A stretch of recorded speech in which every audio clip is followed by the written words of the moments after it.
Let me explain to you about my experience with this IT leveraging model. There are two aspects to this IT leveraging model. One is the various levels at which you can use IT. As you can see in the model, it starts from an internal focus, and then as you go up, it goes to the customer. And then at the top, the customer is the center of the efforts to use IT. Okay, so this is one aspect of the IT leveraging model.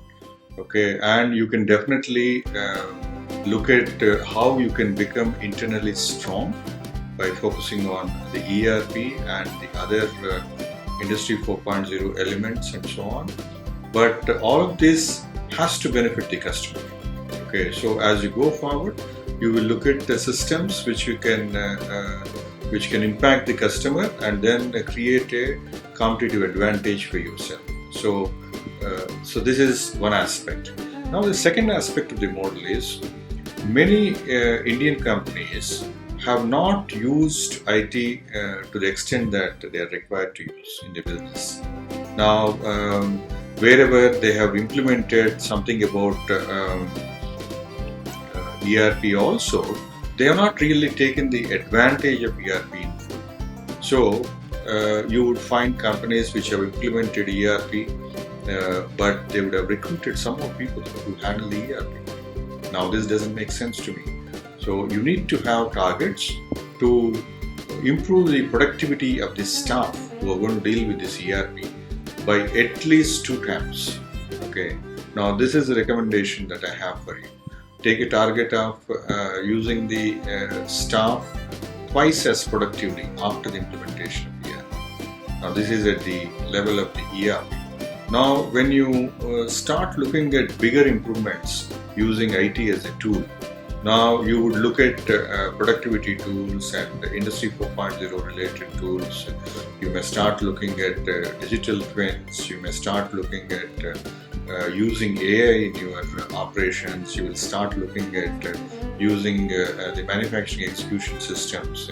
With all this, again, now the company need to have big goals, what it has to achieve.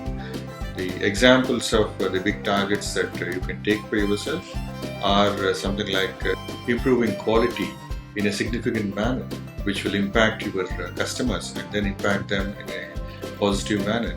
Okay, so the technology should help you to achieve this quality, or improving the product design in collaboration with the customer.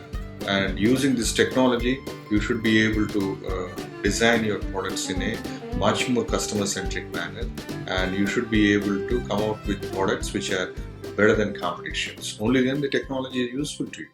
And the third element is when you really aim at impacting the customer, now you should again have some big targets. You should say that, okay, you would save at least 25% of the power. Let's say if you were say the capital equipment, you should aim at saving at least 25% of power that the customer is using. You should aim at giving 50% more output to the customer when it really matters. Okay, so like this, you should take targets which are big targets, and then at each level you should try to achieve these targets with the help of technology. So the single point that I'm trying to impress upon you is that the secret to using IT very well in the companies is to have a very big target in productivity, quality, and cost, and in all other elements. Okay, then try to use the technology towards achieving these targets.